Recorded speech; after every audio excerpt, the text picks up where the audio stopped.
আমাদের শরীফ উসমান হাদির এই অকুতোভয় আত্মত্যাগ, এই সাহসী চেতনাকে বুকে নিয়ে আগামী নির্বাচনে আধিপত্যবাদ বিরোধী ইসলামী জনতার নতুন বাংলাদেশ গড়ার স্বপ্নকে আমরা বিজয়ী করি।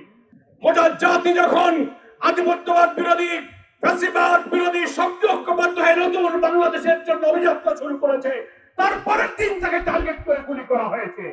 তার অর্থ হলো নির্বাচনকে বানচাল করে এই দেশকে ভারতের করদ রাজ্যে পরিণত করার প্যাকেজ প্রোগ্রাম তারা শুরু করে। তার প্রথম টার্গেট ছিল হাদি, এরপরে আর কারা টার্গেট আছে আমরা জানি না। প্রধান উপদেষ্টাকে বিজয়ের দিনে বলবো, এই হামলাকারীদেরকে গ্রেফতার করুন, গোয়েন্দা ব্যর্থতার পর্যালোচনা করুন, বাংলাদেশের সকল ফ্যাসিবাদ বিরোধী নেতৃবৃন্দের নিরাপত্তা নিশ্চিত করুন। আগামী জাতীয় নির্বাচনে 300 আসনে যারা প্রার্থী হবে তাদের নিরাপত্তা নিয়ে আমরা এখন চিন্তিত। প্রকৃতপক্ষে ভারত 1965 সালে পাকিস্তানের কাছে পরাজয়ের প্রতিশোধ নেওয়ার জন্য স্বাধীনতা যুদ্ধে তারা আমাদের পেছনে এসে দাঁড়িয়েছিল। সেটা বিজয়ের এই দিনে তারা বাংলাদেশের মানুষের কাছে, মুক্তিযোদ্ধাদের কাছে পাকিস্তানকে আত্মসমর্পণ করতে দেয়নি। ইন্ডিয়ান এই ইস্টার্ন কমান্ডের প্রধান জগজিৎ সিং অরোরার কাছেই পাকিস্তানের আত্মসমর্পণ করতে হয়েছে। তারা আরো অপমান করেছে, তারা বলে 16 ডিসেম্বর হচ্ছে ভারতের বিজয় দিবস। যিনি এখনো আমাদের ভূখণ্ডকে আধিপত্যবাদী শক্তির হাত থেকে মুক্ত রেখে আমাদের লাল সবুজ পতাকাকে আকাশে উড়িয়ে রাখার তৌফিক দান করেছেন, আমাদের ভূখণ্ডকে স্বাধীন এবং আজাদ রাখার তৌফিক দান করেছেন। আমরা 24 জুলাইয়ের গণ অভ্যুত্থানের মধ্য দিয়ে এই বার্তা সারা দেশবাসীকে দিতে পেরেছি, বিজয় বা স্বাধীনতার অর্থ শুধু একটি ভূখণ্ড অর্জন করা নয়, বিজয় বা স্বাধীনতার অর্থ শুধু একটি পতাকা নয়, বিজয় বা স্বাধীনতার অর্থ শুধু একটি জাতীয় সঙ্গীত নয়, বরং বিজয়ের প্রকৃত অর্থ হলো একটি দেশ ও জাতির রাজনৈতিক স্বাধীনতা, অর্থনৈতিক স্বাধীনতা, ধর্মীয় স্বাধীনতা, গণতন্ত্র, ভোটাধিকার, মানবিক অধিকারের স্বাধীনতা। কিন্তু একটি আধিপত্যবাদী শক্তি আমাদের উপরে এই সব স্বাধীনতাগুলো কেড়ে নিতে চেয়েছিল। সেই কারণে আমাদের প্রকৃত বিজয়ের স্বাদ আমরা সেই দিন পাবো আমাদের মুক্ত স্বাধীন এই বাংলাদেশে। আমাদের স্বাধীন বাংলাদেশে অর্থনীতি, রাজনীতি, সংস্কৃতি, শিল্প, সভ্যতার মুক্ত স্বাধীন অধিকার যেদিন আমরা অর্জন করতে পারবো, সেই দিন বিজয়ের স্বাদ আমরা গ্রহণ করব। আজকে স্মরণ না করে আমি পারছি না। সকাল 7টা ঐতিহাসিক সেই সরোয়ার্দী উদ্যান থেকে আমাদের সংগ্রামী আমিনী জামাত, বাংলাদেশের 18 কোটি মানুষের নেতা ডক্টর শফিকুর রহমান যে যুব ম্যারাথনের ঐতিহাসিক উদ্বোধন ঘোষণা করেছিলেন, হাজার হাজার রাজধানীবাসী সেই ম্যারাথনে যুক্ত হয়ে আজকে প্রায় 7-8 কিলোমিটার আপনারা ম্যারাথনে যুক্ত হয়ে মানিক এভিনিউতে হাজির হয়েছেন। আমি তাদের সকলকে মোবারকবাদ জানাই। কিন্তু একটি বেদনার স্মৃতি আমি স্মরণ করি। এই ঐতিহাসিক সরোয়ার্দী উদ্যান হচ্ছে সেই ঐতিহাসিক স্মৃতি বিজড়িত উদ্যান যেখানে 16 ডিসেম্বর পাকিস্তানি সেনাবাহিনী ওই সরোয়ার্দী উদ্যানে আত্মসমর্পণ করে তাদের অত্যাচার নির্যাতনের স্বীকৃতি দিয়ে বাংলাদেশের মানুষের কাছে ভোরের স্বীকৃতি দিয়ে আত্মসমর্পণ করেছিল। কিন্তু দুঃখজনক হলো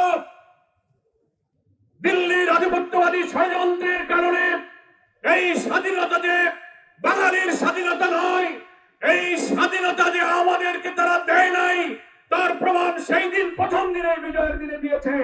সেটা হলো জেনারেল নিয়াজির আত্মসমর্পণ করার কথা ছিল, মুক্তিযুদ্ধের সর্বাধিনায়ক এমএজি উসমানীর কাছেই আত্মসমর্পণ করা ছিল। কিন্তু আত্মসমর্পণ অনুষ্ঠানে মুক্তিযুদ্ধের সর্বাধিনায়ক জেনারেল উসমানী কেন অনুপস্থিত ছিল?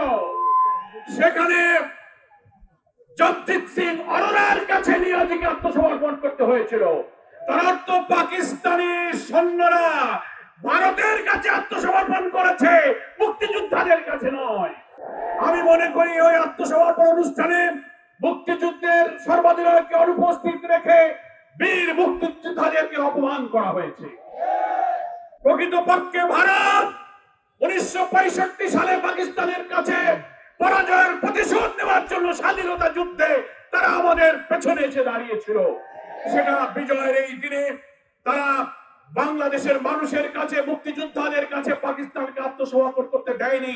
ইন্ডিয়ান এই ইস্টার্ন কমান্ডের প্রধান জগজিৎ সিং অরোরার কাছেই পাকিস্তানের আত্মসমর্পণ করতে হয়েছে। এই বিরাট প্রশ্ন আজকে বিজয়ের দিনে, স্বাধীনতার 54 বছর পর মুক্তিযোদ্ধাদের অপমান ভারত আমাদেরকে করেছে। তারা আরো অপমান করেছে। তারা বলে 16ই ডিসেম্বর হচ্ছে ভারতের বিজয় দিবস। তারা ওখানে 16ই ডিসেম্বরকে তারা বিজয় দিবস পালন করে। আজকে স্বাধীন বাংলাদেশের নাগরিক হিসেবে আমরা এই রাজনীতিতে, বাংলাদেশকে কূটনীতিতে, স্বাধীনতায়, রাজনীতিতে এই অপমানজনক, বৈষম্যমূলক, আধিপত্যবাদমূলক, সাম্রাজ্যবাদমূলক আচরণের জন্য আমাদের ভারতের ক্ষমতাসীন সরকারের আচরণের আমরা তীব্র নিন্দা জানাচ্ছি। বাংলাদেশের বীর মুক্তিযোদ্ধা যারা 71-এ 9 মাস বাংলাদেশের রণাঙ্গনে মুক্তির লড়াই যারা জীবন দিয়েছিলেন, সংগ্রাম করেছিলেন, আহত হয়েছিলেন, আজও যারা বেঁচে থেকে স্বাধীনতার এই গর্বিত অঙ্গীকার এবং সুফল নিয়ে বেঁচে আছেন, বাংলাদেশ জামাত ইসলামীর পক্ষ থেকে আমি তাদেরকে আন্তরিক অভিনন্দন, শুভেচ্ছা জানাই। যারা বিদায় নিয়েছেন, আল্লাহ তাআলা তাদেরকে শাহাদাতের মর্যাদা দান করুন। আজকের ঐতিহাসিক দিনে আমি জুলাই যোদ্ধা শরীফ উসমান হাদির দ্রুত আরোগ্য কামনা করি। মহান আল্লাহ তাআলার দরবারে হে হায়াতের মালিক, আধিপত্যবাদ বিরোধী জনতার উচ্চ কণ্ঠ, মৃত্যু ভয়হীন প্রচিন্ত চেতনার মৃত্যুঞ্জয়ী বীর হচ্ছে শরীফ উসমান হাদি। এমন সময় তাকে টার্গেট করে গুলি করা হয়েছে, তার আগের দিন বাংলাদেশে নির্বাচনের তফসিল ঘোষণা করা হয়েছে। গোটা জাতি যখন আধিপত্যবাদ বিরোধী, ফ্যাসিবাদ বিরোধী শক্তি ঐক্যবদ্ধ হয়ে নতুন বাংলাদেশের জন্য অভিযাত্রা শুরু করেছে, তারপরের দিন তাকে টার্গেট করে গুলি করা হয়েছে। তার অর্থ হলো নির্বাচনকে বানচাল করে এই দেশকে ভারতের করদ রাজ্যে পরিণত করার প্যাকেজ প্রোগ্রাম তারা শুরু করেছে। তার প্রথম টার্গেট ছিল হাদি, এরপরে আর কারা টার্গেট আছে আমরা জানি না। প্রধান উপদেষ্টাকে বিজয়ের দিনে বলবো, এই হামলাকারীদেরকে গ্রেফতার করুন, গোয়েন্দা ব্যর্থতার পর্যালোচনা করুন, বাংলাদেশের সকল ফ্যাসিবাদ বিরোধী নেতৃবৃন্দের নিরাপত্তা নিশ্চিত করুন। আগামী জাতীয় নির্বাচনে 300 আসনে যারা প্রার্থী হবে তাদের নিরাপত্তা নিয়ে আমরা এখন চিন্তিত।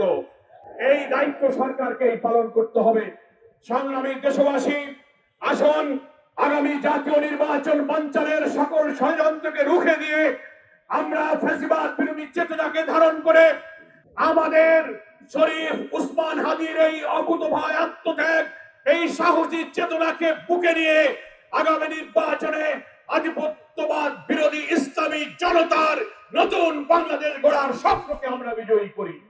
আমি আপনাদের সকলকে সেই আহ্বান জানাই, কষ্ট করে সকাল থেকে বিজয়ের দিবসের এই সূর্যোদয়ের সময় থেকে রাজধানীবাসীকে বিজয়ের আনন্দ, বিজয়ের বার্তা দিয়ে জামাত ইসলামীর কেন্দ্রীয় যুব বিভাগের এই কর্মসূচিকে যারা সফল করেছেন, আমাদের যুব বিভাগের যিনি প্রধান সহকারী সেক্রেটারি জেনারেল এহসানুল মাহমুদ জুবায়ের নেতৃত্বে আজকের এই যুব র্যালি এই রাজধানীর সড়ক প্রদক্ষিণ করেছে।